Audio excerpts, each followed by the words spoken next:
ਬਿਆਨ ਆਇਆ ਸੀਗਾ ਰਾਜਪਾਲ ਦਾ, ਉਹਨੂੰ ਨਾ ਸੁਣਦਾ ਨਾ ਤੋਂ ਬੋਲਿਆ ਜਾਂਦਾ। ਇਹੋ ਜਿਹਾ ਉਹ ਰਾਜਪਾਲ ਆ ਤਾਂ ਉਹ ਕਹਿੰਦਾ ਮੈਂ ਤੋਪ ਚਲਾ ਦੂੰਗਾ, ਇਹਨਾਂ ਨੂੰ ਮਾਰ ਦੂੰ ਸਾਰਿਆਂ ਨੂੰ, ਖਾਲਿਸਤਾਨ ਨੂੰ ਕੁਚਲ ਦੋ। ਮੈਂ ਕਿਹਾ ਲਿਆਓ ਤੋਪ, ਲਿਆਓ ਫਿਰ। ਬਿਲਕੁਲ। ਮੈਂ ਕਹਿੰਦਾ ਰਾਜਪਾਲ ਨੂੰ ਕਹਿੰਦਾ ਵੀ ਤੋਪ ਤੂੰ ਚੱਕੀ, ਚੱਕਣ ਵੇਲੇ ਉਹਦਾ ਭੋਗ ਪੈ ਜਾਣਾ, ਉਹ ਸਾਡੇ ਚਲਾਊ ਕੀ? ਤੁਰਿਆ ਤੋਂ ਜਾਂਦਾ ਨਹੀਂ, ਕੰਮਦਾ ਫਿਰਦਾ, ਕਹਿੰਦਾ ਖਾਲਿਸਤਾਨ ਨੂੰ ਕੁਚਲ ਦੋ।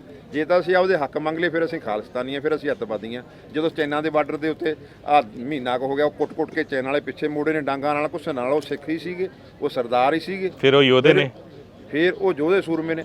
ਫਿਰ ਮੈਂ ਐਂ ਕਹਿਣਾ ਰਾਜਪਾਲ ਨੂੰ ਵੀ ਜੇ ਤੂੰ ਆਪਦੇ ਬੰਦੇ ਦਾ ਪੁੱਤ ਆ ਨਾ, ਆ ਗੱਲ ਕਹਿ ਤਾਂ ਦਿੱਤੀ, ਉਹ ਸਾਡੇ ਯੋਧੇ ਵਾਪਸ ਬੁਲਾ ਲਾ ਚੈਨਾ ਦੇ ਬਾਰਡਰ ਤੋਂ, ਫਿਰ ਦੇਖਾਂਗੇ ਤੂੰ ਇੱਥੇ ਖੜਦਾ ਜਾਂ ਤੇਰਾ ਭਾਰਤ ਖੜਦਾ, ਫਿਰ ਦੇਖਾਂਗੇ ਨਾਲੇ ਮੋਦੀ ਖੜਦਾ ਇੱਥੇ। ਉਹਦੀ ਜੇ 2 ਘੰਟਿਆਂ ਦੇ ਤੁਹਾਨੂੰ ਨਾ ਕਰ ਦੇਣਾ ਤੋਂ ਆ ਕੇ ਚੈਨਾ ਵਾਲੇ ਫੜ ਕੇ ਲੈ ਜਾਣ ਨਾ, ਤਾਂ ਦੱਸਿਓ। ਇਹ ਸਰਦਾਰਾਂ ਕਰਕੇ ਹੀ ਬਚਿਆ ਹੋਇਆ, ਜਿਨ੍ਹਾਂ ਨੂੰ ਤੁਸੀਂ ਅੱਤਵਾਦੀ ਦੱਸਦੇ ਹੋ, ਜਿਨ੍ਹਾਂ ਨੂੰ ਤੁਸੀਂ ਖਾਲਿਸਤਾਨੀ ਦੱਸਦੇ ਹੋ।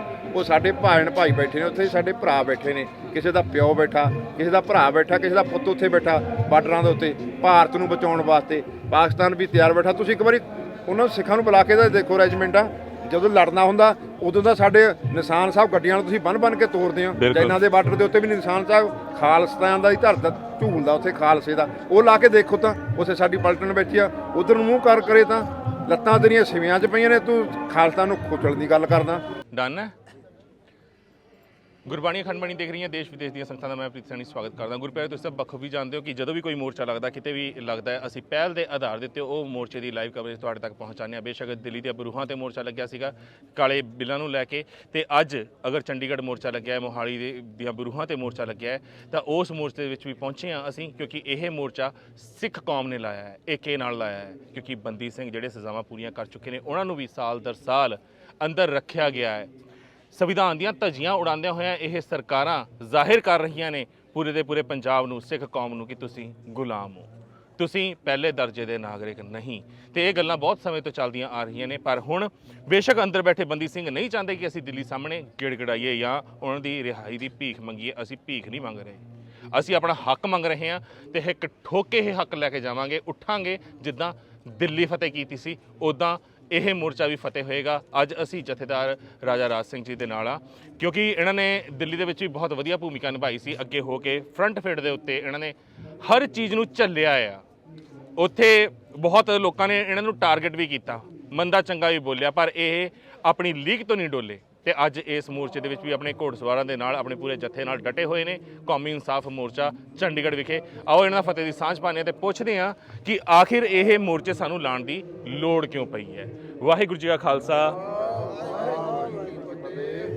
ਸਭ ਤੋਂ ਪਹਿਲਾਂ ਮੈਂ ਇਹੀ ਪੁੱਛਣਾ ਚਾਹਾਂਗਾ ਕਿ ਪੰਜਾਬ ਦੇ ਵਿੱਚ ਜਾਂ ਬੰਦੀ ਸਿੰਘਾਂ ਦੇ ਨਾਲ ਹੀ ਘਾਣ ਕਿਉਂ? ਬੇਸ਼ੱਕ ਨੌਜਵਾਨੀ ਦਾ ਨਸ਼ੇ ਨਾ ਹੋ ਰਿਹਾ ਹੋਵੇ, ਬੰਦੀ ਸਿੰਘਾਂ ਦੀਆਂ ਸਜ਼ਾਵਾਂ ਪੂਰੀਆਂ ਹੋ ਗਈਆਂ ਨੇ, ਪਰ ਉਹ ਅਜੇ ਤੱਕ ਜੇਲ੍ਹਾਂ 'ਚ ਨੇ। ਉਧਰ ਅਗਰ ਗਾਂਧੀ ਦੇ ਕਾਤਲਾਂ ਦੀ ਗੱਲ ਕੀਤੀ ਜਾਵੇ, ਗੋਡਸੇ ਦੀ, ਤਾਂ ਉਹਨੂੰ ਸ਼ਹੀਦੀ ਦਾ ਦਰਜਾ ਦਿਵਾਉਣ ਨੂੰ ਫਿਰ ਤੇ ਰਾਜੀਵ ਗਾਂਧੀ ਦੇ ਕਾਤਲਾਂ ਨੂੰ ਛੱਡ ਦਿੱਤਾ ਜਾਂਦਾ ਹੈ।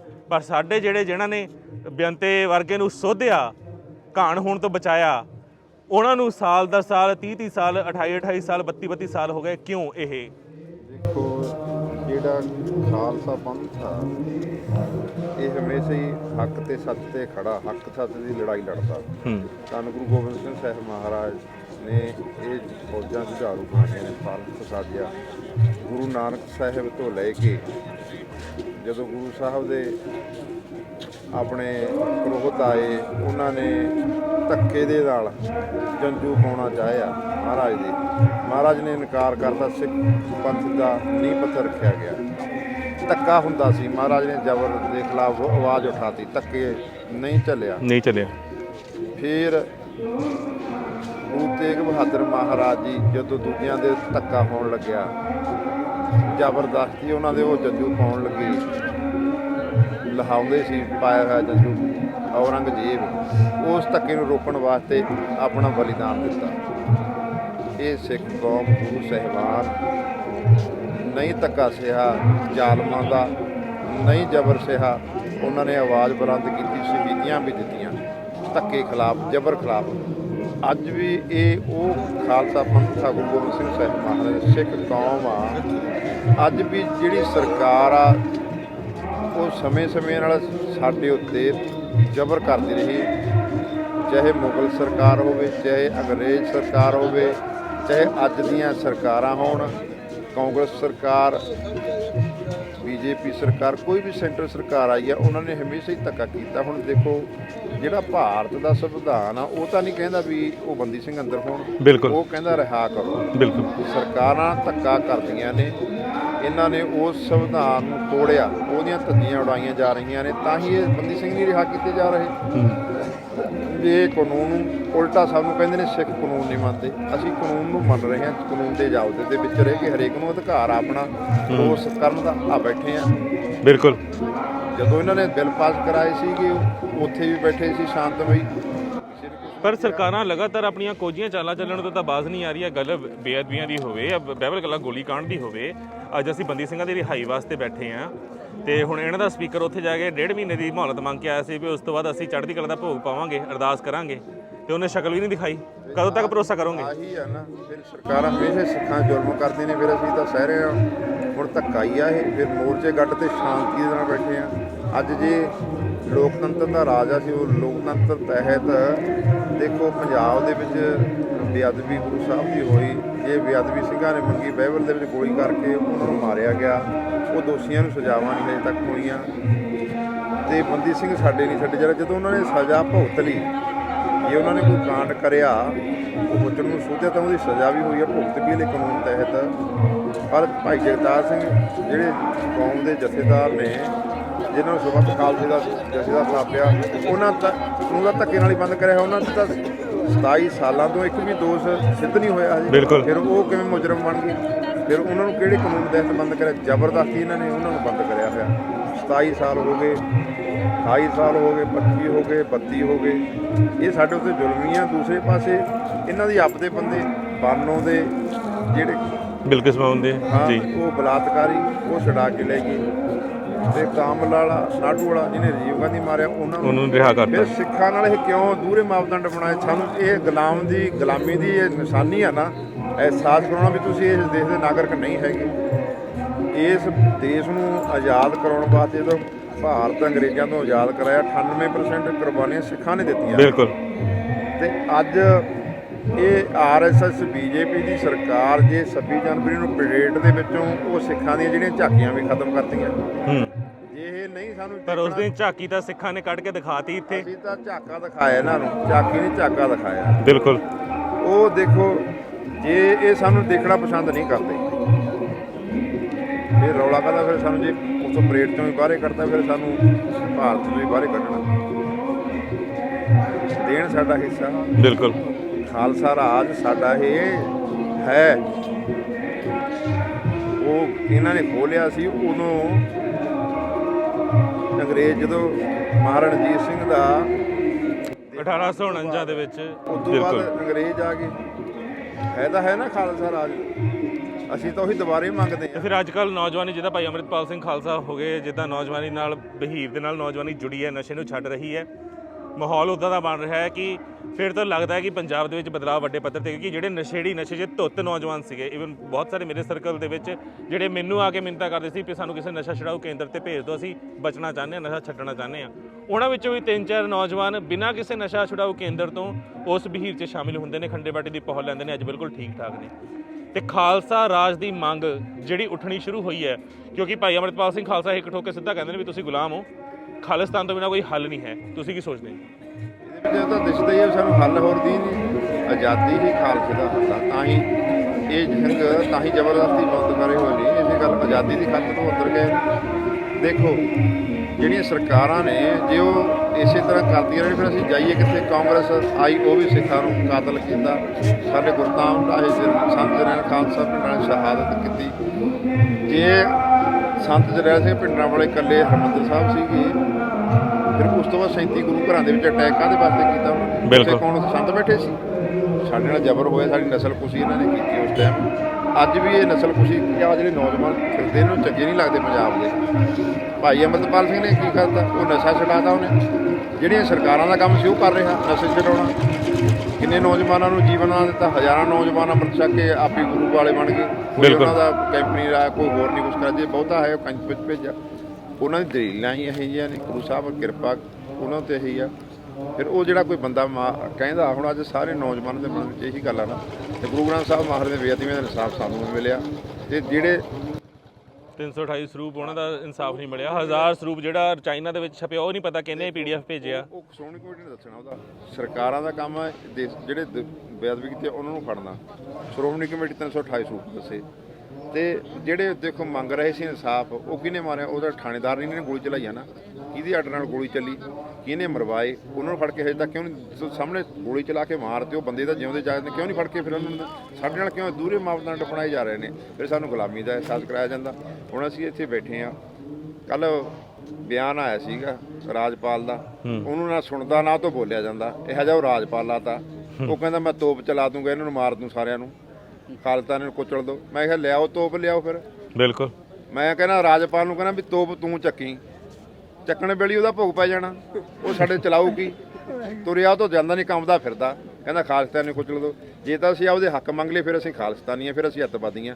ਜਦੋਂ ਚੈਨਾ ਦੇ ਬਾਰਡਰ ਦੇ ਉੱਤੇ ਆ ਮਹੀਨਾ ਕੁ ਹੋ ਗਿਆ, ਉਹ ਕੁੱਟ-ਕੁੱਟ ਕੇ ਚੈਨ ਵਾਲੇ ਪਿੱਛੇ ਮੋੜੇ ਨੇ ਡਾਂਗਾਂ ਨਾਲ, ਕੁਛ ਨਾਲ। ਉਹ ਸਿੱਖ ਹੀ ਸੀਗੇ, ਉਹ ਸਰਦਾਰ ਹੀ ਸੀਗੇ, ਫਿਰ ਉਹ ਯੋਧੇ ਨੇ, ਫਿਰ ਉਹ ਯੋਧੇ ਸੂਰਮੇ ਨੇ। ਫਿਰ ਮੈਂ ਐਂ ਕਹਿਣਾ ਰਾਜਪਾਲ ਨੂੰ ਵੀ ਜੇ ਤੂੰ ਆਪਦੇ ਬੰਦੇ ਦਾ ਪੁੱਤ ਆ ਨਾ, ਆ ਗੱਲ ਕਹਿ ਤਾਂ ਦਿੱਤੀ, ਉਹ ਸਾਡੇ ਯੋਧੇ ਵਾਪਸ ਬੁਲਾ ਲਾ ਚਾਈਨਾ ਦੇ ਬਾਰਡਰ ਤੋਂ, ਫਿਰ ਦੇਖਾਂਗੇ ਤੂੰ ਇੱਥੇ ਖੜਦਾ ਜਾਂ ਤੇਰਾ ਭਾਰਤ ਖੜਦਾ, ਫਿਰ ਦੇਖਾਂਗੇ ਨਾਲੇ ਮੋਦੀ ਖੜਦਾ ਇੱਥੇ। ਉਹਦੀ ਜੇ 2 ਘੰਟਿਆਂ ਦੇ ਤੁਹਾਨੂੰ ਨਾ ਕਰ ਦੇਣਾ ਤੋਂ ਆ ਕੇ ਚਾਈਨਾ ਵਾਲੇ ਫੜ ਕੇ ਲੈ ਜਾਣ ਨਾ, ਤਾਂ ਦੱਸਿਓ। ਇਹ ਸਰਦਾਰਾਂ ਕਰਕੇ ਹੀ ਬਚਿਆ ਹੋਇਆ, ਜਿਨ੍ਹਾਂ ਨੂੰ ਤੁਸੀਂ ਅੱਤਵਾਦੀ ਦੱਸਦੇ ਹੋ, ਜਿਨ੍ਹਾਂ ਨੂੰ ਤੁਸੀਂ ਖਾਲਿਸਤਾਨੀ ਦੱਸਦੇ ਹੋ। ਉਹ ਸਾਡੇ ਭਾਈ ਬੈਠੇ ਨੇ ਉੱਥੇ, ਸਾਡੇ ਭਰਾ ਬੈਠੇ ਨੇ, ਕਿਸੇ ਦਾ ਪਿਓ ਬੈਠਾ, ਕਿਸੇ ਦਾ ਭਰਾ ਬੈਠਾ, ਕਿਸੇ ਦਾ ਪੁੱਤ ਉੱਥੇ ਬੈਠਾ ਬਾਰਡਰਾਂ ਦੇ ਉੱਤੇ, ਭਾਰਤ ਨੂੰ ਬਚਾਉਣ ਵਾਸਤੇ। ਪਾਕਿਸਤਾਨ ਵੀ ਤਿਆਰ ਬੈਠਾ। ਤੁਸੀਂ ਇੱਕ ਵਾਰੀ ਉਹਨਾਂ ਸਿੱਖਾਂ ਨੂੰ ਬੁਲਾ ਕੇ ਤਾਂ ਦੇਖੋ ਰੈਜੀਮੈਂਟਾਂ, ਜਦੋਂ ਲੜਨਾ ਹੁੰਦਾ ਉਦੋਂ ਦਾ ਸਾਡੇ ਨਿਸ਼ਾਨ ਸਾਹਿਬ ਗੱਡੀਆਂ ਨੂੰ ਤੁਸੀਂ ਬੰਨ ਕੇ ਤੋਰਦੇ ਹੋ। ਚਾਈਨਾ ਦੇ ਬਾਰਡਰ ਦੇ ਉੱਤੇ ਵੀ ਨਿਸ਼ਾਨ ਸਾਹਿਬ ਖਾਲਿਸਤਾਨ ਦਾ ਹੀ ਧਰਦਾ ਝੂਲਦਾ ਉੱਥੇ, ਖਾਲਸੇ ਦਾ। ਉਹ ਲਾ ਕੇ ਦੇਖੋ ਤਾਂ ਉੱਥੇ ਸਾਡੀ ਪਲਟਨ ਬੈਠੀ ਆ, ਉਧਰ ਨੂੰ ਮੂੰਹ ਕਰੇ ਤਾਂ ਲੱਤਾਂ ਤੇਰੀਆਂ ਸਿਵਿਆਂ 'ਚ ਪਈਆਂ ਨੇ, ਤੂੰ ਖਾਲਸਾ ਨੂੰ ਖੁਚਲਣ ਦੀ ਗੱਲ ਕਰਦਾ। ਓਏ ਅਸੀਂ ਇੱਥੇ ਦੇ ਜੰਮਪਾਲਾਂ, ਅਸੀਂ ਇੱਥੇ ਦੇ ਪੰਜਾਬੀ ਆ, ਪੰਜਾਬੀ। ਬਿਲਕੁਲ, ਪਰ ਹੱਕ ਲੈਣਾ। ਪਰ ਦੂਸਰੇ ਪਾਸੇ ਸਰਕਾਰ ਦੀ ਇੱਕ ਹੋਰ ਕੋਝੀ ਰਣਨੀਤੀ ਤੇ ਨੀਤੀ ਸਾਹਮਣੇ ਆਈ ਹੈ ਕਿ ਜਿੰਨੇ ਵੀ ਸਿੱਖ ਹੈ ਨੇ ਜਿਹੜੇ ਦਮਾਲਾ ਸਜਾਉਂਦੇ ਨੇ ਫੌਜ ਦੇ ਵਿੱਚ ਜਾਂ ਦਸਤਾਰਧਾਰੀ ਹੈ ਨੇ, ਉਹਨਾਂ ਵਾਸਤੇ ਇੱਕ ਸਪੈਸ਼ਲ ਹੈਲਮਟ ਬਣਾਇਆ ਗਿਆ ਵੀ ਤੁਸੀਂ ਪਟਕਾ ਬੰਨ੍ਹ ਕੇ ਤੇ ਉੱਤੇ ਹੈਲਮਟ ਪਾਣੇ ਨੇ ਉਹ। ਜਦ ਕਿ ਅਗਰ ਆਸਟ੍ਰੇਲੀਆ ਦੀ ਗੱਲ ਕੀਤੀ ਜਾਵੇ, ਜਰਮਨ ਦੀ ਗੱਲ ਕੀਤੀ ਜਾਵੇ, USA, ਕੈਨੇਡਾ ਦੀ ਗੱਲ ਕੀਤੀ ਜਾਵੇ, ਆਲ ਓਵਰ ਵਰਲਡ ਕਿਤੇ ਵੀ ਜਿਹੜੇ ਵੀ ਰੈਜੀਮੈਂਟ ਦੇ ਵਿੱਚ ਅਗਰ ਉੱਥੇ ਦੀ ਸਰਕਾਰ ਦੇ ਵਿੱਚ ਕੋਈ ਵੀ ਸਿੱਖ ਹੈ ਜਾਂ ਉੱਥੇ ਦੀ ਫੌਜ ਦੇ ਵਿੱਚ ਕੋਈ ਵੀ ਸਿੱਖ ਹੈ ਤਾਂ ਉਹਨਾਂ ਨੇ ਪਰਮਿਸ਼ਨ ਦਿੱਤੀ ਹੈ ਕਿ ਤੁਸੀਂ ਆਪਣੀ ਟਰਬਨ ਦੇ ਨਾਲ ਡਿਊਟੀ ਆਪਣੀ ਨਿਭਾ ਸਕਦੇ ਹੋ, ਸਰਕਾਰੀ ਨੌਕਰੀ। ਪਰ ਭਾਰਤ ਦੇ ਵਿੱਚ ਹੁਣ ਉਹ ਹੈਲਮਟ ਦੀਆਂ ਥੋੜ੍ਹੇ ਦਿਨ ਪਹਿਲਾਂ ਫੋਟੋਆਂ ਵੀ ਬਹੁਤ ਨਸ਼ਰ ਹੋਈਆਂ ਸੀ, ਜਗ੍ਹਾ ਦੇ ਉੱਤੇ ਖਬਰ ਬਹੁਤ ਚੱਲੀ ਸੀ ਵੀ ਸਿੱਖਾਂ ਦੀ ਦਸਤਾਰ ਲਹਾ ਕੇ ਆਰਮੀ ਵਾਲਿਆਂ ਦੇ ਹੁਣ ਉਹਨਾਂ ਨੂੰ ਟੋਪੇ ਪਵਾਉਣਗੇ। ਬਿਲਕੁਲ ਨਹੀਂ ਪਾਉਂਦੇ। ਉਹਨਾਂ ਦੇ ਰਗਾਂ ਦੇ ਵਿੱਚ ਗੁਰੂ ਗੋਬਿੰਦ ਸਿੰਘ ਸਾਹਿਬ ਮਹਾਰਾਜ ਜੀ ਦੇ ਪੰਥ ਦਾ ਖੂਨ ਹੈ। ਇਹਨਾਂ ਦੀਆਂ ਲੰਡੂਆਂ ਦੀਆਂ ਗੱਲਾਂ ਮੰਨ ਲੈਣਗੇ ਉਹ ਵੀ ਤੁਸੀਂ ਟੋਪ ਪਾ ਲਓ। ਜਿੰਨੇ ਵੀ ਯੁੱਧ ਜਿੱਤੇ ਨੇ, 71 ਦਾ ਹੋਵੇ ਚਾਹੇ ਹੁਣ ਵਾਲਾ ਹੀ ਗੱਲ ਕਰਦੇ ਆ, ਚਾਹੇ 65 ਦੀ ਲੜਾਈ ਹੋਵੇ, ਉੱਥੇ ਸਿੱਖਾਂ ਨੇ ਜਿੱਤੇ ਨੇ, ਦਸਤਾਰਾਂ ਬੰਨ੍ਹ ਕੇ ਜਿੱਤੇ ਨੇ। ਉਹ ਦਸਤਾਰਾਂ ਤੋਂ ਡਰਦੇ ਨੇ, ਉਹ ਟੋਪਾਂ ਤੋਂ ਨਹੀਂ ਡਰਦੇ। ਫਿਰ ਤੁਸੀਂ ਐਂ ਕਰਿਓ, ਹੁਣ ਤੁਸੀਂ ਜੰਗ ਛੇੜ ਲਓ, ਸਾਡੇ ਸਰਦਾਰਾਂ ਨੂੰ ਇੱਧਰ ਕਰ ਦਿਓ, ਤੁਸੀਂ ਉਹ ਟੋਪਾਂ ਵਾਲੀ ਪਹਿਲਾਂ ਭੇਜ ਦਿਓ ਉੱਥੇ, ਫਿਰ ਪਤਾ ਲੱਗ ਜੂ ਤੁਹਾਨੂੰ ਜੰਗ ਜਿੱਤੋਗੇ ਕਿ ਤੁਸੀਂ ਹਾਰੋਗੇ। ਐਵੇਂ ਸਾਡੇ ਉੱਤੇ ਜ਼ਬਰਦਸਤੀ ਥੋਪੇ ਜਾ ਰਹੇ ਨੇ। ਜਿਹੜੇ ਸਾਡੇ ਸਿੱਖ ਬ੍ਰਿਗੇਡੀਅਰ ਨੇ, ਮੈਂ ਉਹਨਾਂ ਨੂੰ ਅਪੀਲ ਕਰਦਾ, ਫੌਜ ਦੇ ਵਿੱਚ ਇਹਨਾਂ ਦੇ ਮੂੰਹ ਤੇ ਘੁਮਾ ਕੇ ਮਾਰੋ ਹੈਲਮਟ, ਦਸਤਾਰ ਨਾਲ ਲਾ ਦਿਓ। ਤੁਹਾਡੇ ਖੂਨ ਰਗਾਂ ਦੇ ਵਿੱਚ ਗੁਰੂ ਨਾਨਕ ਸਾਹਿਬ ਦਾ ਖੂਨ ਹੈ। ਬਿਲਕੁਲ, ਤੁਸੀਂ ਖਾਲਸੇ ਹੋ, ਸਿੱਖ ਕੌਮ ਦੇ ਬਹਾਦਰ ਸੂਰਮੇ ਹੋ। ਸਾਨੂੰ ਨਹੀਂ ਇਹ ਟੋਪ ਚਾਹੀਦੇ। ਸਾਡੀਆਂ ਦਸਤਾਰਾਂ ਹੀ ਜੰਗ ਜਿੱਤਦੀਆਂ ਆਈਆਂ ਨੇ ਤੇ ਜਿੱਤਦੀਆਂ ਹਮੇਸ਼ਾ ਰਹਿਣਗੀਆਂ। ਜਦੋਂ ਵੀ ਕੋਈ ਖਾਲਸਾ ਝੰਡਾ ਫੜ ਕੇ ਕੌਮ ਦੀ ਅਗਵਾਈ ਕਰਦਾ ਜਾਂ ਰਣ ਭੂਮੀ ਦੇ ਵਿੱਚ ਉਤਰਦਾ, ਫਿਰ ਉਹ ਜਿੱਤ ਕੇ ਹੀ ਮੁੜਦਾ। ਉਹ ਝੰਡਾ ਕਦੇ ਹਾਰ ਕੇ ਨਹੀਂ ਮੁੜਿਆ। ਚਾਹੇ 65 ਦੀ ਜੰਗ ਹੋਵੇ, ਚਾਹੇ 71 ਦੀ ਲੜਾਈ ਹੋਵੇ, ਚਾਹੇ ਉਦੋਂ ਪਹਿਲਾਂ ਮੁਗਲਾਂ ਨਾਲ ਲੜੀਆਂ ਹੋਣ, ਚਾਹੇ ਗੁਰੂ ਗੋਬਿੰਦ ਸਿੰਘ ਸਾਹਿਬ ਮਹਾਰਾਜ ਨੇ 14 ਜੰਗਾਂ 22 ਧਾਰ ਦੇ ਤੇ ਮੁਗਲਾਂ ਨਾਲ ਲੜੀਆਂ, ਉਹਦੇ ਵਿੱਚ ਜੇਤੂ ਹੋ ਕੇ ਸਾਰੇ ਨਿਕਲੇ ਨੇ। ਇਸ ਐਡਾ ਗੁਰੂ ਸਾਹਿਬ ਦਾ ਇਹ ਝੰਡਾ ਬੁਲੰਦਾ ਨਿਸ਼ਾਨ ਸਾਹਿਬ ਗੁਰੂ ਸਾਹਿਬ ਦਾ ਇਹ ਕਾਇਮ ਆ, ਤੇ ਅੱਜ ਵੀ ਉਹੀ ਨਿਸ਼ਾਨ ਸਾਹਿਬ ਥੱਲੇ ਇਹ ਕੌਮੀ ਇਨਸਾਫ ਮੋਰਚਾ ਲੱਗਿਆ। ਤੇ ਅਸੀਂ ਇੱਥੋਂ ਜਿੱਤਾਂਗੇ। ਗੁਰੂ ਸਾਹਿਬ ਇਸ ਦੀ ਅਗਵਾਈ ਕਰ ਰਹੇ ਨੇ। ਕੋਈ ਵਿਸ਼ੇਸ਼ ਵਿਅਕਤੀ ਜਾਂ ਕੋਈ ਵਿਸ਼ੇਸ਼ ਪਾਰਟੀ ਨਹੀਂ ਕਰ ਰਹੀ, ਜਾਂ ਵਿਸ਼ੇਸ਼ ਕੋਈ ਧੜਾ ਇਸ ਦੀ ਅਗਵਾਈ ਨਹੀਂ ਕਰ ਰਿਹਾ। ਗੁਰੂ ਗ੍ਰੰਥ ਸਾਹਿਬ ਮਹਾਰਾਜ ਦੀ ਅਗਵਾਈ ਥੱਲੇ ਹੀ ਕੌਮੀ ਇਨਸਾਫ ਮੋਰਚਾ ਨਿਸ਼ਾਨ ਸਾਹਿਬ ਥੱਲੇ ਹੀ ਲੜਿਆ ਜਾ ਰਿਹਾ। ਇਸ ਕਰਕੇ ਅਸੀਂ ਹਰ ਹਾਲਤ ਦੇ ਵਿੱਚ ਇਸ ਨੂੰ ਜੇਤੂ ਹੋ ਕੇ ਇੱਥੋਂ ਜਾਵਾਂਗੇ, ਬੰਦੀ ਸਿੰਘਾਂ ਨੂੰ ਰਿਹਾ ਮਤਲਬ ਕੋਈ ਸਮਝੌਤਾ ਨਹੀਂ, ਸਰਕਾਰ ਕੋਈ ਲਾਲਚ ਦੇਵੇ, ਤਰੀਕਾਂ ਦੇਵੇ, ਇੱਕੋ ਹੀ ਅੰਤ ਇਹ ਮੋਰਚਾ ਚੱਕਿਆ ਕਿੱਦਾਂ ਜਾਊਗਾ? ਕਿਸ ਦਿਨ ਇਹ ਮੋਰਚਾ ਫਤਿਹ ਕੀਤਾ ਜਾਊਗਾ? ਕਿਹੜਾ ਕੰਡੀਸ਼ਨਸ ਤੇ ਕੀਤਾ ਜਾਊਗਾ? ਕੰਡੀਸ਼ਨ ਬੰਦੀ ਸਿੰਘ ਰਿਹਾ ਹੋਣਗੇ, ਗੁਰੂ ਗ੍ਰੰਥ ਸਾਹਿਬ ਮਹਾਰਾਜ ਦੇ ਬੇਅਦਬੀ ਦਾ ਇਨਸਾਫ ਮਿਲੂਗਾ।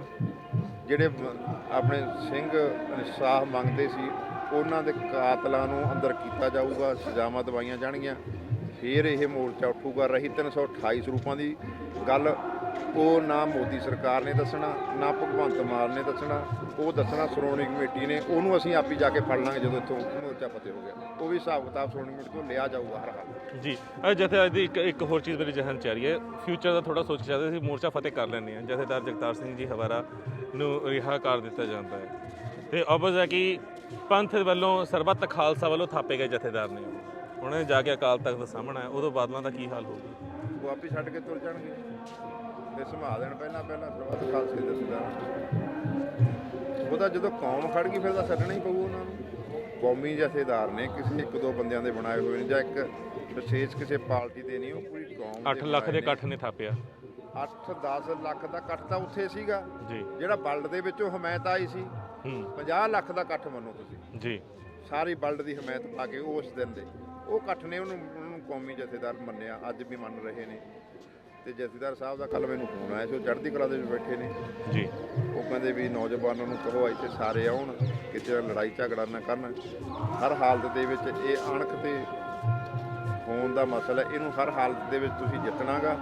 ਤੇ ਰਹੀ ਕਹਿੰਦਾ ਸਾਡੀ ਗੱਲ, ਅਸੀਂ ਸਰਕਾਰ ਦੀਆਂ ਲੇਲੜੀਆਂ ਨਹੀਂ ਕੱਢਦੇ, ਕੋਈ ਗੱਲ ਨਹੀਂ, ਜੇ ਸਾਨੂੰ ਫਾਂਸੀ ਵੀ ਦੇ ਦੂ, ਜੇ ਅਸੀਂ ਇੱਥੇ ਵੀ ਮਰ ਜਾਵਾਂਗੇ ਕੋਈ ਗੱਲ ਨਹੀਂ, ਪਰਵਾਹ ਨਹੀਂ, ਪਰ ਸਾਡੀ ਕੌਮ ਪੰਥ ਚੜ੍ਹਦੀ ਕਲਾ ਦੇ ਵਿੱਚ ਰਹੇ। ਇਹ ਸੁਨੇਹਾ ਉਹਨਾਂ ਨੇ ਮੈਨੂੰ ਦਿੱਤਾ ਜੀ। ਚੜ੍ਹਦੀ ਕਲਾ ਦੇ ਵਿੱਚ ਪੰਥ ਸੀਗਾ, ਹੈਗਾ ਤੇ ਰਹੇਗਾ। ਤੇ ਨਾਲ ਦੂਸਰੀ ਗੱਲ, ਤੁਸੀਂ ਦਿੱਲੀ ਮੋਰਚਾ ਵੀ ਬਹੁਤ ਨੇੜਿਓਂ ਦੇਖਿਆ ਹੈ ਤੇ ਕੁਝ ਬੀਜੇਪੀ ਦੇ ਹੱਥ ਠੋਕੇ ਇਸ ਮੋਰਚੇ ਦੇ ਵਿੱਚ ਵੀ ਘੁੰਮਦੇ ਹੋਏ ਨਜ਼ਰ ਆਏ, ਉਹਨਾਂ ਬਾਰੇ ਕੀ ਕਹੋਗੇ ਤੁਸੀਂ?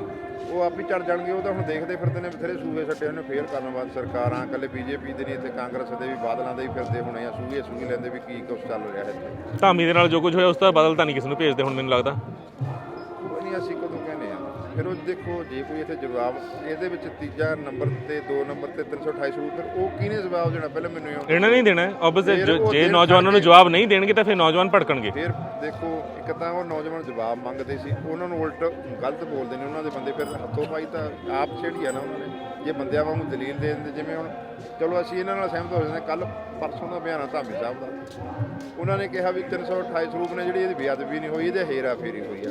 ਚਲੋ ਅਸੀਂ ਇਹਨਾਂ ਨਾਲ ਸਮਝਦੇ ਵੀ ਹੇਰਾ ਫੇਰੀ ਕੀਤੀ ਕੀ ਨਹੀਂ ਆ, ਫਿਰ ਉਹਦੇ ਉੱਤੇ ਪਰਚਾ ਦਰਜ ਕਿਉਂ ਨਹੀਂ ਕਰਾਉਂਦੇ? ਉਹਨੂੰ ਸਜ਼ਾ ਕਿਉਂ ਨਹੀਂ ਦਿੰਦੇ? ਪੁੱਛਦੇ ਕਿਉਂ ਨਹੀਂ? ਜੇ ਹੇਰਾ ਫੇਰੀ ਹੋਈ ਕਿੱਥੇ ਨੇ ਸਰੂਪ ਦੱਸਣ, ਫਿਰ ਹੇਰਾ ਫੇਰੀ ਹੋਈ ਆ ਉਹਨਾਂ ਦੇ ਅਸੀਂ ਮੁਤਾਬਕ ਹੀ ਚੱਲਦੇ ਹਾਂ।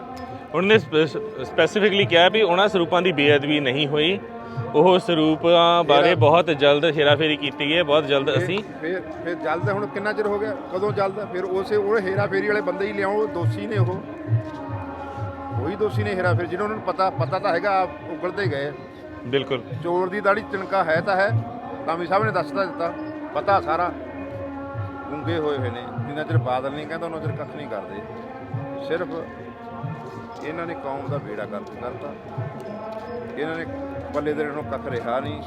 ਇਹ ਹੁਣ ਕਹਿੰਦੇ ਨੇ ਅਸੀਂ ਬੰਦੀ ਸਿੰਘਾਂ ਦੀ ਰਿਹਾਈ ਦੀ ਗੱਲ ਕਰਦੇ ਨੇ, 10 ਸਾਲ ਕਿੱਥੇ ਗਏ ਸੀ ਮਤਾ ਪਾਉਂਦੇ, ਤਾਮਿਲਨਾਡੂ ਸਰਕਾਰ ਵਾਂਗੂ। ਬਿਲਕੁਲ, ਵੀ ਸਾਨੂੰ ਕੋਈ ਖਤਰਾ ਨਹੀਂ ਇੱਥੇ ਆਉਣ, ਉਦੋਂ ਮਤਾ ਨਹੀਂ ਪਾਇਆ। ਜਦ ਤੱਕ ਕਹਿੰਦਾ ਸੀ, ਜਦੋਂ ਸਰਬੱਤ ਖਾਲਸਾ ਜਥੇਦਾਰ ਬਣਾਇਆ ਹਵਾਰਾ ਸਾਹਿਬ ਨੂੰ, ਉਦੋਂ ਤਾਂ ਇਹਨੇ ਬਿਆਨ ਲਾਇਆ, ਬਿਆਨ ਪਏ ਨੇ ਇਹਦੇ ਖਬਰਾਂ। ਬਿਲਕੁਲ, ਕਿ ਅੱਤਵਾਦੀ ਨੂੰ ਨਹੀਂ ਛੱਡਣਾ ਚਾਹੀਦਾ, ਵੀ ਕਾਤਲ ਹਵਾਰਾ ਕੀ ਸੇਧ ਦੇਊਗਾ। ਅਸੀਂ ਬੰਦੀ ਸਿੰਘਾਂ ਵਾਸਤੇ ਕੁਝ ਨਹੀਂ ਕਰ ਸਕਦੇ। ਅੱਜ ਬੰਦੀ ਸਿੰਘ ਇਹਨਾਂ ਨੂੰ ਫਿਰ ਕਿਵੇਂ ਚੰਗੇ ਲੱਗਣ ਲੱਗ ਗਏ? ਕਿਉਂਕਿ ਜਿਹੜਾ ਲੋਕ ਇਸ ਪੰਜਾਬ ਉੱਤੇ ਝੂਠ ਦੀ ਬੁਨਿਆਦ ਦੇ ਉੱਤੇ ਸਰਕਾਰਾਂ ਬਣਾਈਆਂ, ਗੁਰੂ ਗ੍ਰੰਥ ਸਾਹਿਬ ਮਹਾਰਾਜ ਜੀ ਦੀ ਆੜ ਲਈ, ਪੰਥ ਦੀ ਆੜ ਲੈ ਕੇ ਸਰਕਾਰਾਂ ਬਣਾਉਂਦੇ ਰਹੇ, ਆਨੰਦ ਮਾਣਦੇ ਰਹੇ, ਤੇ ਗੁਰੂ ਸਾਹਿਬ ਦੀ ਬੇਅਦਬੀ ਹੋਈ, ਇਨਸਾਫ ਨਹੀਂ ਦਿੱਤਾ। ਅੱਜ ਗੁਰੂ ਸਾਹਿਬ ਨੇ ਉਹਨਾਂ ਦੀ ਕਦਰ ਖਰਾਬ ਕਰਦੇ ਆ। ਜਿਹੜੇ 5 ਵਾਰੀ ਮੁੱਖ ਮੰਤਰੀ ਰਹੇ, ਉਹ ਅੱਜ MLA ਨਹੀਂ ਬਣੇ। ਬਿਲਕੁਲ, ਗੁਰੂ ਦੀ ਨਰਾਦਰੀ ਕਰਨ ਵਾਲਾ ਦਾ ਇਹੀ ਹਾਲ ਹੁੰਦਾ, ਹਜੇ ਹੋਰ ਹੋਣਾ ਇਹਨਾਂ ਦਾ।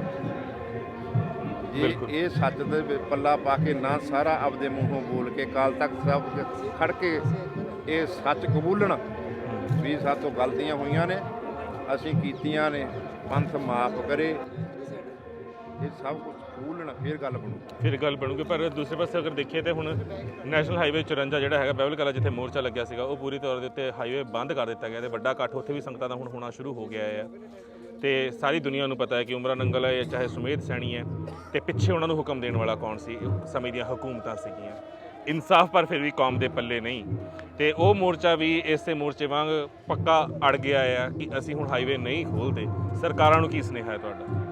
ਜਿਹੜਾ ਸੰਧਮਾ ਸਾਹਿਬ ਸਪੀਕਰ ਆ ਅੰਮ੍ਰਿਤਧਾਰੀ ਹੈ ਉਹ ਉੱਥੇ ਕਹਿ ਕੇ ਆਇਆ ਸੀ, ਮੈਂ ਉੱਥੇ ਮੌਜੂਦ ਸੀ 3 ਮਹੀਨੇ ਹੋ ਗਏ 4 ਉਹਨੇ ਤਾਂ 1.5 ਮਹੀਨੇ ਕਿਹਾ ਸੀ, 3-4 ਮਹੀਨੇ ਲੰਘੇ। ਆ ਹੁਣ ਵੀ ਇੱਕ ਦਿਨ ਇਹਦਾ ਪਿੱਛੇ ਜਿਹੇ ਆਇਆ ਸੀ, ਮੈਂ ਛੇਤੀ ਵੱਡਾ ਐਕਸ਼ਨ ਲਊਂ। ਪਤਾ ਨਹੀਂ ਐਕਸ਼ਨ ਕਿਹੜੇ ਵੇਲੇ ਲਊਗਾ। ਮਹਾਰਾਜ ਦੀ ਹਜ਼ੂਰੀ ਦੇ ਵਿੱਚ ਖੜ ਕੇ ਕਹਿੰਦਾ ਮੈਨੂੰ ਮਹਾਰਾਜ ਦੀ ਮਾਰ ਪਵੇ ਮੈਂ ਅਸਤੀਫਾ ਦੇ ਦੂੰਗਾ ਜੇ ਅਸੀਂ 1.5 ਮਹੀਨੇ ਦੇ ਵਿੱਚ ਨਾ ਹੱਲ ਕੀਤਾ, ਨਾ ਸ਼ੁਕਰਾਨਾ ਕੀਤਾ। ਫਿਰ ਕਰ ਦੇਣਾ, ਕਰਿਆ ਕਿਉਂ ਨਹੀਂ? ਫਿਰ ਉਹ ਹੁਣ ਕਿੱਥੇ ਜਾਣ? ਫਿਰ ਸੜਕਾਂ ਤੇ ਉਤਰਨਾ। ਬਿਲਕੁਲ ਅਸੀਂ ਕੋਈ ਤੋਪਾਂ ਚੱਕੀ ਖੜੇ ਆ, ਸਾਡੇ ਕੋਲ ਕੋਈ ਅਸਲਾ ਵੀ ਅਸੀਂ ਇਹਨਾਂ ਨੂੰ ਮਾਰ ਦਾਂਗੇ। ਸ਼ਾਂਤੀ ਦੇ ਵਿੱਚ ਬਹਿ ਕੇ ਜਿਹੜਾ ਹੱਕ ਬਣਦਾ ਉਹ ਪ੍ਰੋਟੈਸਟ ਕਰ ਦੁਖੀ ਹੋ ਕੇ ਬੈਠੇ ਆ। ਜੇ ਇਹ ਮੰਗਾਂ ਮੰਨ ਲੈਣ, ਹੱਕ ਦੇ ਦੇਣ, ਫਿਰ ਸਾਨੂੰ ਕੀ ਲੋੜ ਹੈ ਇੱਥੇ ਬੈਠਣ ਦੀ? ਘਰ ਨੂੰ ਚਲੇ ਜਾਂਦੇ, ਸਾਨੂੰ ਨਹੀਂ ਕੰਮ ਕਰਨੇ, ਹੋਰ ਸਾਰਿਆਂ ਨੇ ਕੰਮ ਕਰਨੇ ਨੇ। ਬਿਲਕੁਲ ਸਰਕਾਰਾਂ ਨੇ ਵਕਤ ਜਦੋਂ ਵੋਟਾਂ ਲੈਣੀ ਹੁੰਦੀ ਨੇ ਉਦੋਂ ਤਾਂ ਟਿੱਕਿਆਂ ਦੀ ਵੀ ਸਹੁੰ ਵੀ ਕਾਂਗਰਸ ਅੱਗ ਚੱਕ ਲੈਂਦੀ ਹੈ, ਅਸੀਂ ਦੇਵਾਂਗੇ ਇਨਸਾਫ। ਆਪ ਵਾਲਿਆਂ ਨੇ ਵੀ ਕਿਹਾ ਸੀ 24 ਘੰਟੇ ਦੇ, ਕੇਜਰੀਵਾਲ ਦੀਆਂ ਵੀਡੀਓ ਭਗਵੰਤ ਮਾਨ 24 ਘੰਟੇ ਦੇ ਹੱਲ ਹੋ ਸਕਦੇ ਨੇ ਮਸਲੇ। ਤੇ ਹੁਣ ਤਾਂ ਕਿੰਨਾ ਚਿਰ ਹੋ ਗਿਆ, ਕਿਉਂ ਨਹੀਂ ਹੱਲ ਕਰਦੇ? ਫਿਰ ਜੇ ਨਹੀਂ ਹੱਲ ਕਰਨਗੇ, ਇਹ ਵੀ ਬਾਦਲ ਵੀ ਗਿਆ, ਕਾਂਗਰਸ ਵੀ ਚਲੀ ਗਈ, ਫਿਰ ਆਪ ਵਾਲੇ ਵੀ ਨਹੀਂ ਖੜਨਗੇ ਇੱਥੇ, ਉਹ ਵੀ ਸਮਾਂ ਆ ਜਾਊਗਾ। ਲੋਕ ਜਵਾਬ ਦੇਣਗੇ ਜ਼ਰੂਰ। ਗੁਰੂ ਸਾਹਿਬ ਦੀ ਮਾਰ ਸਭ ਨੂੰ ਪੈਣੀ। ਦਲ ਖਾਲਸਾ ਨੇ ਪਿੱਛੇ ਜੇ ਹਮਾਇਤ ਕੀਤੀ ਰੈਫਰੈਂਡਮ 2020 ਦੀ, ਮਤਲਬ ਹਮਾਇਤ ਕੀ ਆਪਣੇ ਵੱਲੋਂ ਉਹਨਾਂ ਨੇ ਅਨਾਉਂਸ ਕੀਤਾ ਵੀ ਰੈਫਰੈਂਡਮ ਹੋਣਾ ਚਾਹੀਦਾ ਹੈ। ਮਾਫ ਕਰਨਾ, ਰੈਫਰੈਂਡਮ 2020 ਨਹੀਂ, ਰੈਫਰੈਂਡਮ ਹੋਣਾ ਚਾਹੀਦਾ। ਰਾਏਸ਼ੁਮਾਰੀ ਪੰਜਾਬ ਦੇ ਵਿੱਚ ਹੋਣੀ ਚਾਹੀਦੀ ਹੈ ਵੀ ਸਾਡੀ ਕੀ ਇੱਛਾ ਆ, ਵੀ ਪੰਜਾਬ ਦੀ ਆਵਾਮ ਕੀ ਚਾਹੁੰਦੀ ਹੈ, ਤੇ ਤੁਸੀਂ ਇਸ ਦੇ ਉੱਤੇ ਕੀ ਮਤ ਰੱਖਦੇ ਹੋ? ਤੇ ਰਾਏਸ਼ੁਮਾਰੀ ਤਾਂ ਹੋਣੀ ਚਾਹੀਦੀ ਹੈ। ਦੇਖੋ ਸਾਰੇ ਪਾਸੇ ਹੋਣੀ ਚਾਹੀਦੀ ਹੈ ਵੀ ਰਾਏ ਪੰਜਾਬ ਕੀ ਚਾਹੁੰਦਾ। ਪੰਜਾਬ ਤਾਂ ਇਹੀ ਚਾਹੁੰਦਾ ਵੀ ਸਾਡੇ ਹੱਕ ਸਾਨੂੰ ਦਿਓ। ਸੰਤ ਜਰਨੈਲ ਸਿੰਘ ਖਾਲਸਾ ਭਿੰਡਰਾਂ ਵਾਲੇ ਵੀ ਇਹ ਕਹਿੰਦੇ ਸੀਗੇ, ਉਹਨਾਂ ਨੇ ਕਹਿੰਦੇ ਅਸੀਂ ਕਦੇ ਖਾਲਸਾ ਨੂੰ ਮੰਗਿਆ ਕੋਈ ਨਹੀਂ, ਜੇ ਦੇਣਗੇ ਅਸੀਂ ਮੋੜਦੇ ਵੀ ਹੈ ਨਹੀਂ। 47 ਵਾਲੀ ਗਲਤੀ ਨਹੀਂ ਕਰਾਂਗੇ। ਪਰ ਤੁਸੀਂ ਸਾਡੇ ਹੱਕ ਤਾਂ ਤੁਸੀਂ ਮੰਨਿਆ ਵੀ ਅਸੀਂ ਤੁਹਾਨੂੰ ਬਰਾਬਰ ਦੇ ਹੱਕ ਦੇਣੇ ਨੇ ਜੀ, ਬਰਾਬਰ ਦਾ ਦਰ, ਫਿਰ ਉਹ ਦੇ ਦਿਓ। ਅਸੀਂ ਕਾਹਨੂੰ ਇਹ ਕੁਝ ਮੰਗੀਏ ਜਦੋਂ ਸਾਨੂੰ ਹੱਕ ਨਹੀਂ ਮਿਲਦੇ? ਕਿੱਡਾ ਧੱਕਾ ਬੰਦੀ ਸਿੰਘਾਂ ਨੇ ਸਜ਼ਾ, ਉਹਨਾਂ ਨੂੰ ਕਿਉਂ? ਫਿਰ ਧੱਕਾ ਹੀ ਆ। ਫਿਰ ਤਾਂ ਕੁਝ ਮੰਗਣਾ ਹੀ ਮੰਗਣਾ ਨਾ, ਫਿਰ ਤਾਂ ਲੜਾਂਗੇ ਹੀ ਨਾ। ਬਿਲਕੁਲ ਗੁਲਾਮੀ ਦੀ ਜ਼ਿੰਦਗੀ ਨਾਲੋਂ ਆਜ਼ਾਦ ਹੋ ਕੇ ਜਿਉਣਾ 4 ਦਿਨ ਉਹ ਚੰਗਾ। ਇਸ ਕਰਕੇ ਅਸੀਂ ਸੰਘਰਸ਼ ਇੱਥੇ ਕੌਮੀ ਮੋਰਚਾ ਇਨਸਾਫ ਲੱਗਿਆ ਹੋਇਆ, ਸ਼ਾਂਤੀ ਦੇ ਵਿੱਚ ਬੈਠੇ ਹਾਂ। ਕਿੰਨਾ ਕੁ ਚਿਰ ਸਬਰ ਪਰਖੂ ਸਰਕਾਰ?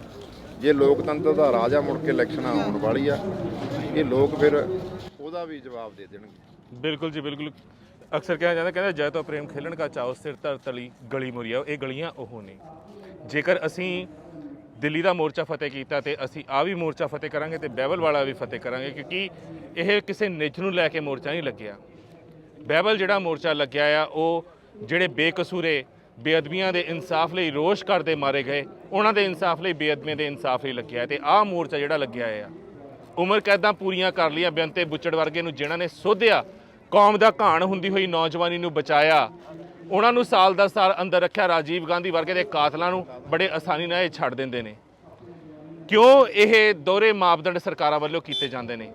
ਅਗਰ ਅਸੀਂ ਕਹਿੰਦੇ ਹਾਂ ਵੀ ਅਸੀਂ ਸੰਵਿਧਾਨ ਨਹੀਂ ਮੰਨਦੇ, ਕਿਉਂਕਿ ਕਿਤੇ ਨਾ ਕਿਤੇ ਜਦੋਂ 47 ਦੇ ਵਿੱਚ ਵਾਅਦਾ ਕੀਤਾ ਗਿਆ ਸੀ ਸਿੱਖਾਂ ਦੇ ਨਾਲ ਕਿ ਸੰਵਿਧਾਨ ਤੁਹਾਡੇ ਸਾਈਨ ਤੋਂ ਬਿਨਾਂ ਪਾਰਦ ਨਹੀਂ ਕੀਤਾ ਜਾਊਗਾ, ਤੇ ਨਹਿਰੂ ਦਾ ਜਵਾਬ ਸੀਗਾ ਉਸ ਤੋਂ ਬਾਅਦ ਮਾਸਟਰ ਤਾਰਾ ਸਿੰਘ ਨੂੰ कि तब समय कुछ और था, अब समय कुछ और है मास्टर जी, अब तो आपको हमारे हिसाब से ही रहना पड़ेगा। तो फिर ਅਸੀਂ ਅਜਿਹੇ ਸੰਵਿਧਾਨ ਨੂੰ ਵੀ ਨਹੀਂ ਮੰਨਦੇ ਜਿਹੜੇ ਸਿੱਖਾਂ ਵਾਸਤੇ ਅਲੱਗ ਨੇ ਤੇ ਗੈਰ ਧਰਮਾਂ ਵਾਸਤੇ ਹੋਰ। ਸਰਬੱਤ ਦਾ ਭਲਾ ਲੈ ਕੇ ਅਸੀਂ ਚੱਲੇ ਹਾਂ, ਸਰਬੱਤ ਦਾ ਭਲਾ ਹਮੇਸ਼ਾ ਸੋਚਦੇ ਹਾਂ, ਸਰਬੱਤ ਦਾ ਭਲਾ ਹਮੇਸ਼ਾ ਮੰਗਦੇ ਹਾਂ। ਪਰ ਹਾਂ, ਜੇ ਤੁਸੀਂ ਚੜ ਕੇ ਆਓਗੇ ਤਾਂ ਤੇਗ ਹਮੇਸ਼ਾ ਤਿਆਰ ਰਹੂਗੀ, ਪਿਆਰ ਸਤਿਕਾਰ ਨਾਲ ਆਓਗੇ, ਦੇਗ ਹਮੇਸ਼ਾ ਤਿਆਰ ਰਹੂਗੀ। ਦਿਓ ਇਜਾਜ਼ਤ। ਵਾਹਿਗੁਰੂ ਜੀ ਕਾ ਖਾਲਸਾ, ਵਾਹਿਗੁਰੂ ਜੀ ਕੀ ਫਤਿਹ।